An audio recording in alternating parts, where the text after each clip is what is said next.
It is good to see you again today. फिर से आपसे मिलकर हम बहुत ही आनंदित हैं। Today we're starting Paul's second letter to the Corinthians. आज हम पाउल ने जो दूसरा पत्र कोरिन्थी को लिखा था उसके बारे में हम देखेंगे। And so today we're going to read the first two chapters of 2 Corinthians. आज हम दूसरा कोरिन्थी के 2 अध्याय को पढ़ेंगे, पहला और दूसरा अध्याय को हम पढ़ेंगे। We remember from reading 1 Corinthians that Paul was always correcting them in his first letter. पहले कोरिन्थियों के अंदर हम लोगों ने इस बात को देखा कि पाउल हमेशा ही अपनी कलीसिया को सही कर रहा है।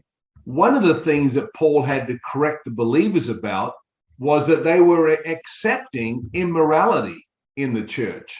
और एक बात है उसके बारे में पाउल उन लोगों को सही कर रहा था, और वो ये बात है कि जो अविनाशी, जो कभी न मरने वाली बात है, उसके बारे में वो उनको सही कर रहा था।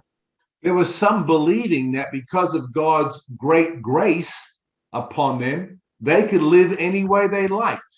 और वहां पे उन लोगों ने जो अनुग्रह की शिक्षा ली थी, वो अनुग्रह की शिक्षा के वजह से वो जो कलीसिया के लोग थे वो इस तरह से विश्वास करते थे कि वो कुछ भी कर सकते हैं। And they were proud of this thing. और इस बात को लेकर, इस शिक्षा को लेकर, ये बात के अंदर विश्वास रखने के बाद उनके ऊपर वो लोग घमंड करते थे। And so in his first letter, Paul was correcting this behavior. और पहले कोरिन्थी के अंदर पाउल पत्र के द्वारा उन लोगों को सही कर रहा है। And now Paul has learned that they have dealt with this situation. और पाउल अब उन लोगों को इस बात को बता रहा है कि वो जो समस्या के अंदर वो लोग गिरे हुए थे, उस बात में उन लोगों को अब सही कर लिया गया है। And now he's writing back to them and telling them, you have done well. और फिर से पाउल उन लोगों को पत्र लिख रहा है और उनको बता रहा है कि आप लोगों ने बहुत ही अच्छा किया है।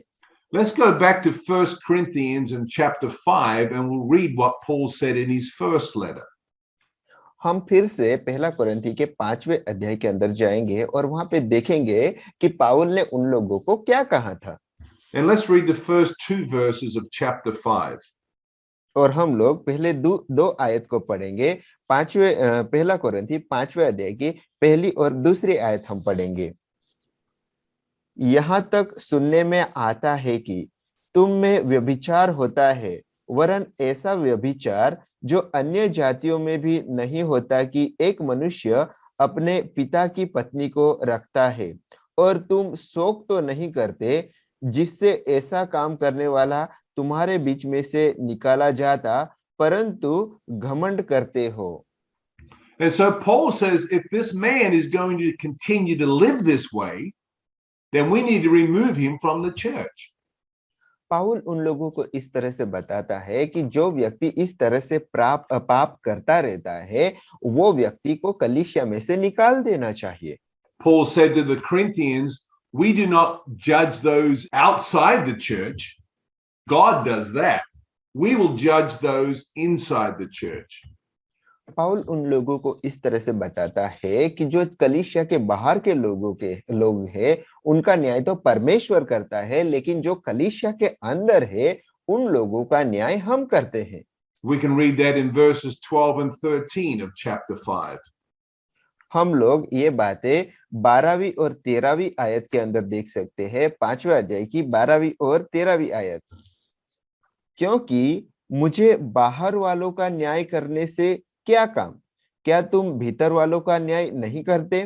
परंतु बाहर वालों का न्याय परमेश्वर करता है, इसलिए उस कुकर्मी को अपने बीच में से निकाल दो।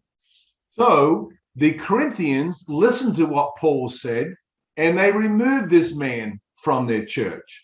कोरिन्थ की जो कलीसिया के लोग हैं, उन लोगों ने पाउल की बातें को सुना, उनको समझा, और उसके बाद जो व्यक्ति इस तरह से गलत काम कर रहा था, उनको मंडली में से निकाल दिया।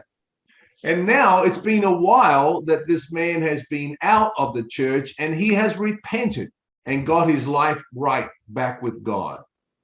और जो व्यक्ति जिसको कलीसिया में से निकाल दिया था वो अब कलीसिया के बाहर था, उस व्यक्ति ने पश्चाताप किया और वो परमेश्वर के साथ फिर से जुड़ गया। Let's go back to 2 Corinthians and chapter 2, and we're going to read verses 3, 4, and 5. हम लोग दूसरा कुरिन्थी उसका दूसरे अध्याय के अंदर और उसकी तीसरी, चौथी और पांचवी आयत हम पढ़ेंगे।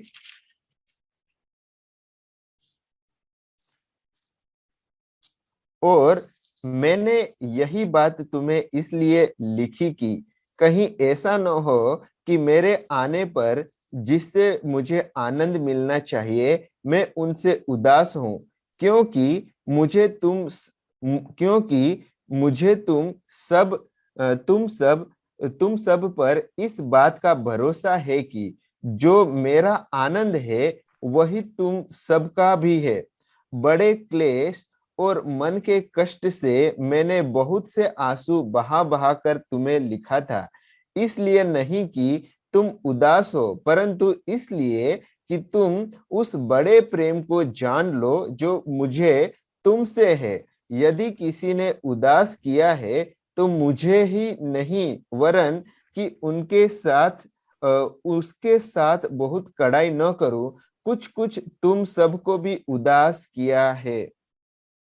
So Paul is saying, I had great anguish of heart when I was writing that to you in my first letter. और यहाँ पे पाउल उन लोगों को इस तरह से बता रहा था कि जब मैं पहला पत्र आप लोगों को लिख रहा था तो वो समय पे मेरे दिल के अंदर बहुत ही उदासी थी। But I did it because of my love for you. लेकिन मैंने उस बात को आपके लिए लिखा क्योंकि मैं आपसे प्रेम करता हूँ। Because I know that a little bit of leaven will leaven the whole loaf. So we need to remove the leaven. क्योंकि थोड़ा सा यीस्ट भी पूरे खाने को यीस्टमय बना देता है, पूरे आटे को यीस्ट से भर देता है। But now that the man has repented, you need to bring him back into the fellowship. क्योंकि अब वो व्यक्ति ने पश्चाताप किया है, इसलिए वो व्यक्ति को फिर से अपनी संगति में लाना चाहिए। Let's read verses 6 through 8. हम लोग 6 से लेकर 8 आयत तक पढ़ेंगे। ऐसे जन के लिए यह दंड जो भाइयों में से बहुतों ने दिया बहुत है, इसलिए इससे भला यह है कि उसका अपराध क्षमा करो और शांति दो, न हो कि ऐसा मनुष्य बहुत उदासी में डूब जाए। इस कारण मैं तुमसे विनती करता हूं कि उसको अपने प्रेम का प्रमाण दो। आमेन। Amen. So Paul is saying, I also forgive him, and along with you, I welcome him back into the fellowship. पाउल ने उन लोगों को कहा कि मैंने भी उनको माफ किया है और उसके साथ ही आप उन लोगों को अपनी संगति में लेकर आओ। And you must forgive him. Otherwise, Satan now is going to take advantage of you. आपको उनको माफ करना ही है, नहीं तो शैतान इस बात का फायदा उठाएगा। And so Paul is saying, please forgive and welcome him back. पाउल उनसे कहता है कि कृपा करके उनको माफ कर दो और अपनी संगति में उसे वापस लाओ। Let's read verses 9 through 11. हम 9 से लेकर 11वीं आयत तक पढ़ेंगे। क्योंकि मैंने इसलिए भी लिखा था कि तुम्हें परख लूं कि तुम मेरी सब बातों के मानने के लिए तैयार हो कि नहीं। जिसका तुम कुछ क्षमा करते हो उसे मैं भी क्षमा करता हूं, क्योंकि मैंने भी जो कुछ क्षमा किया है, यदि किया हो तो तुम्हारे कारण मसीह की जगह में होकर क्षमा किया है, कि शैतान का हम पर दाव न चले, क्योंकि हम उसकी युक्तियों से अनजान नहीं। Amen. So now we see two things happening. In 1 Corinthians, Paul is saying, remove that man from you. And in 2 Corinthians, he's saying, now bring him back and love him and bring him into fellowship.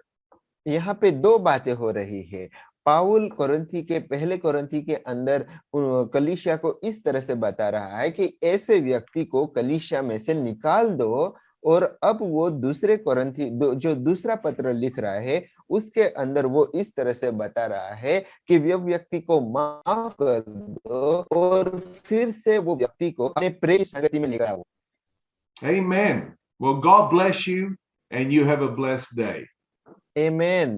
पिता परमेश्वर आपको आशीषित करे और आज का दिन आपके लिए आशीषमय हो।